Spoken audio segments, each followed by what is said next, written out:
Welcome to doctor மைக்லீஸ் music therapy channel. இன்றைய பதிவிலையும் நினைவாற்றலை பெருக்கிக் கொள்வது எங்கனம் என்ற தலைப்பில் சில செய்திகளை நம்ம பகிர்ந்துக்கலாம். சில பதிவுகளாகவே இந்த தொடர்ந்து படிக்கிறது, சரளமாக படிக்கிறது, ரிசைட் படித்ததை சொல்லி பார்க்கறது, அப்புறம் சொல்லி பார்த்ததை நம்ம மீண்டும் ஒரு தடவை கனெக்ட் பண்ணி ரெண்டுத்துக்கும் ஒன்றுக்கொன்று தொடர்புடைய செய்திகளாக சொல்லுறது அப்படின்லாம் பார்த்தோம். அது கூட நினைவாற்றலை நினைவில் கொள்ளுவதற்கு உதவிகரமாக இருக்கும், அதுதான் நம்ம பார்த்தோம். ஆனால் இதில் இன்னொன்று, சில நேரத்தில் பள்ளிக்கூடத்தில் படிக்கும்பொழுது ஸ்கூல் பசங்க என்ன செய்யணும், எப்படி படிச்சுக்கலான்னு கேட்டால், ஒரு பொருள் புரிஞ்சிக்காமையே கூட படிக்க முடியும். ஆனால் பொருள் புரிஞ்சிக்காமல் படித்தா that is meant for the time being.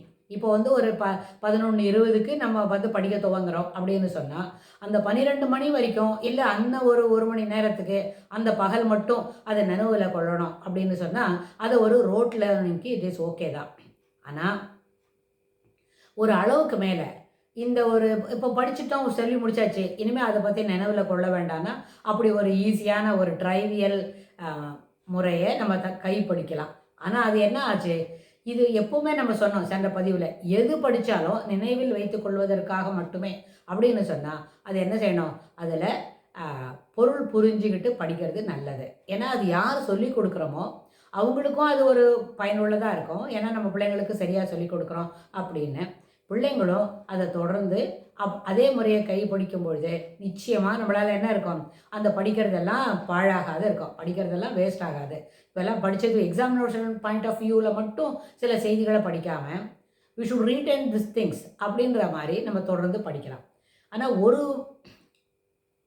குறிப்பிட்ட நேரத்தில் சில செய்திகளை நம்ம பகிர்க்கணும் அப்படின்னு சொன்னால், இதெல்லாம் எப்படி படிக்கணும், இது ஏன் இந்த மாதிரி ஆன்சர் வருதுருக்கு அப்படின்னு அதுக்குள்ளே ஒரு எக்ஸ்ப்ளோரிங் மைண்ட் செட் வளர்த்துக்கிட்டு கொஸ்டினிங் மைண்ட் செட் அது போலவும் நம்ம வளர்த்துக்கலாம். அப்புறம் வந்து இந்த தொடர்ந்து இப்படி படிக்கும்பொழுது இதெல்லாம் எப்படி வில் கோ ஃபார் டிஸ்கஷன். அதாவது பெரிய வகுப்பு வரும்பொழுது அந்த ஒரு சில பள்ளிக்கூடத்தில் எப்படி இருப்பாங்க, சில concept of writing answer sheet எப்படி இருக்கணும்னு ஆசிரியர் எதிர்பார்ப்பாங்கன்னு சொன்னால், இந்த கருத்தை நம்ம புரிஞ்சுக்கிட்டு we should write it in our own words அப்படி இருக்கணும். ஆனால் அதில் தவறு பிசகு அப்புறம் வந்து டு த கான்டெக்ஸ்ட் சப்ஜெக்டுக்கு தொடர்புடையாத இல்லாத செய்திகள், தொடர்புடையதாக இருக்காத செய்திகள் அதெல்லாம் அதில் சேர்த்துக்கூடாது. கரெக்டாக எழுதணும். ப்ரீஃப் அண்ட் கிறிஸ்ப் அப்படின்னு ஒரு வார்த்தை சொல்லி கொடுப்பாங்க. அப்படின்னு சொன்னால் அந்த நேரத்தில் எந்த டாப்பிக்கில் நம்ம படிக்கணுமோ, இப்போ ஒரு கிளைமேட் சேஞ்ச் இருக்குது, கிளைமேட் சேஞ்ச் பற்றி படிக்கணும். இந்த சவுத் ஈஸ்ட் மான்சூன் இல்லை south west monsoon, north east monsoon அப்படின்னு ஒரு ஜியாகிரபிக்கல் அதாவது கிளைமேட்டிக் கண்டிஷன் பற்றி படிக்க போகிறோம் அப்படின்னு வைங்க. அதை பற்றின ஒரு டிஸ்கஷன், ஒரு 5-6 பேர் சேர்ந்து அந்த டாப்பிக்கில் செய்திகளை பகிர்ந்துப்பாங்க.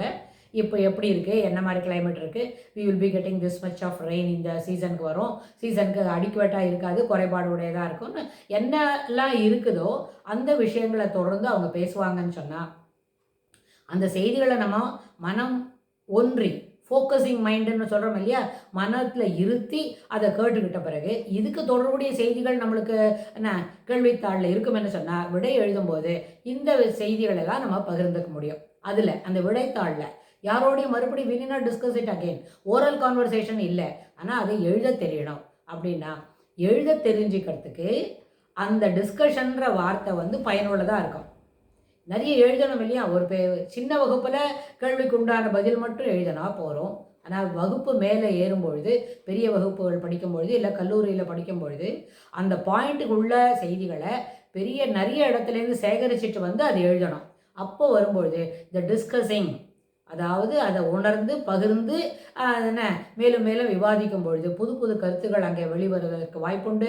அந்த கருத்துக்களை நம்ம அதோட பகிர்ந்துக்க முடியும். ஸோ அந்த அடிப்படையில் டிஸ்கஸிங் அப்படின்ற அந்த வார்த்தை நம்மளுக்கு அது பயனுள்ளதாக இருக்கும். அந்த கான்செப்டில் நம்ம டிஸ்கஸ் பண்ணலாம். எல்லாத்தையும் விரிவாக அலசி பேசுறதுக்கு சௌரியமாக இருக்கும். இப்போ ஒரு தவறு நடக்கிறது, ஏன் இந்த தவறு நடக்கிறது, ஆமாம் சரியாக ஓட்டலை அதனால ஆக்சிடெண்ட், இல்லை சரியாக படிக்கலை அதனால ஃபெயில் மார்க்கு அப்படின்னு ஒரு வார்த்தையில் சொல்லக்கூடியது கீழ் வகுப்பில் ஒரு 10 கிளாஸ் படிக்கிறதுக்குள்ளே 7-8 வகுப்புகளை அது போல் பதில் சொன்னால் அவங்க வந்து அந்த விடையை வந்து கன்சிடர் பண்ணுவாங்க. ஆனால் ஒரு பெரிய வகுப்பு தாண்டின பொழுது இப்படிலாம் பண்ணக்கூடாது, it is irresponsibly you are answering அப்படின்னு சொல்லிடுவாங்க. அப்படி இல்லை, பொறுப்பாக பதில் சொல்லணும்னு சொன்னால் அதுக்கு ஏன் இந்த காரணங்கள் நடைபெற்றது, அதுக்கு என்ன, what are all the factors influencing this type of ஒரு லெத்தார்ஜிக் மைண்ட் செட் ஏன் வருது, இர்ரெஸ்பான்சிபிளாக ஆன்சர் எழுதுற ஏன் அப்படின்னு. இப்போ இந்த வார்த்தை வந்து ஒரு ஸ்கூல் போகிற பசங்களுக்கு மட்டும் இல்லை, ஒரு ஹோம் மேக்கர் கூட இது பயனுள்ளதாக இருக்கும். இன்றைக்கி ஏன் இப்படி சமையல் சரியில்லை, ரொம்ப எல்லாம் காரமாக இருக்கே, இல்லை ரொம்ப எல்லாமே டாமரிண்டு ஜாஸ்தியாக போட்டியா, கை ரொம்ப நின்று போச்சா அப்படிலாம் நம்ம கேட்குறோம் அப்படின்னு சொன்னேன். கை நின்று கை நல்லா பெருசாக அளவு நிறைய டாமரிண்ட் போட்டு ஒரு ரசம் வைக்கிறாங்கன்னா we are unable to take it, it டேஸ்ட்டில் வித்தியாசப்படுது அப்படின்னா ஆமாம் அதிகமாக போட்டேன் அப்படி சொல்லக்கூடாது. இன்ஸ்டட் என்ன சொல்லலாம், இப்போ இதெல்லாம் பண்ணினேன், ஏதோ யோசனையில் இருந்தேன், ஒரு முக்கியமான ஃபோன் வந்துடுத்து, அந்த பேஷண்ட்டோட பேசிக்கிறதுக்கான வேண்டி I am unable to prepare it, I shall do it tomorrow proper அப்படின்னு அந்த கேள்விக்கு சரியான பதில் சொல்லும்பொழுது நம்ம செய்வதில் தவறு இருந்தால் கூட தட் கேன் என்ன பண்ணலாம், அதை ரெக்டிஃபை பண்ணிக்க முடியும். ஆனால் அடமன்சி ஆஃப் ஆன்சரிங் அப்படின்றது வந்து ஒரு ஹோம் மேக்கருக்கு ஏற்புடையதில்லை. அதே மாதிரி வகுப்பில் படிக்கணும்னு சொன்னாலும் இந்த மாதிரி இர்ரெஸ்பான்சிபிளாக பதில் சொல்கிறது வந்து சரியில்லை. இப்போ ஸ்கூலுக்கு ஒரு கிளாஸ்க்கு ஒரு பையன் லேட்டாக வரான், லேட் ஆயிடுச்சு அப்படி சொல்கிறத காட்டலாம். Why I get into that, I have not prepared myself proper. முதல்ல இன் டைமுக்கு கிளம்பல, நான் லேட்டாக கிளம்பினேன், வரும்போது டிராஃபிக்கு அப்படின்றது எல்லா காரணங்களும் வரிசையாக சொல்லும்பொழுது the factors which you are presenting before for the reason of coming late attending the classes and against the schedule இல்லை, முன்னாடியே கிளாஸ் அட்டன் பண்ணுறதுக்கும் பின்ன லேட்டாக வரத்துக்கும் நிறைய ரீசன் இருக்குதுன்னு சொன்னால் அஹெட் ஆஃப் த ஷெட்யூல் வரத்துக்கும் லேட்டாக வரத்துக்கும் காரணம் இருக்குன்னா அந்த ஃபேக்டர்ஸை நம்ம சொல்லி பார்த்தா அது வந்து பயனுள்ளதாக இருக்கும். அதாவது it gives a clear picture about you அப்படின்னு இருக்கும்.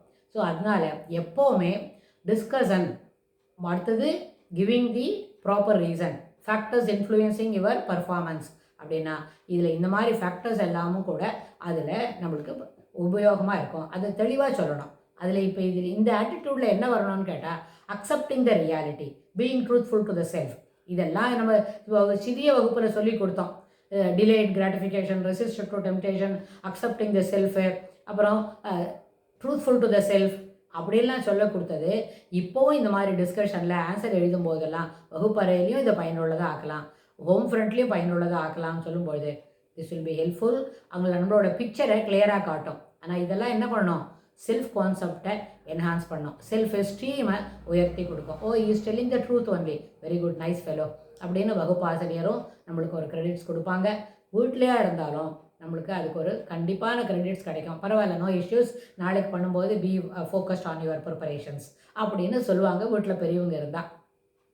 இதெல்லாம் கொஸ்டின் மார்க் தான், பெரியவங்க இருந்தால் அப்படின்னு. இல்லாத போகத்தில் விஆர் நம்ம இப்படி தான் செய்வேன், இஷ்டமான சாப்பிடுங்க அப்படின்னு சொல்கிறது வந்து that is not the right way to express your self அப்படின்னு நம்மளுக்கு தெரியும். நம்மளுக்கும் தெரியும், கேட்டுக்கிறவங்களுக்கும் தெரியும் என்ன இப்படி அடமன்சியாக பேசுகிறாங்க அப்படின்னு.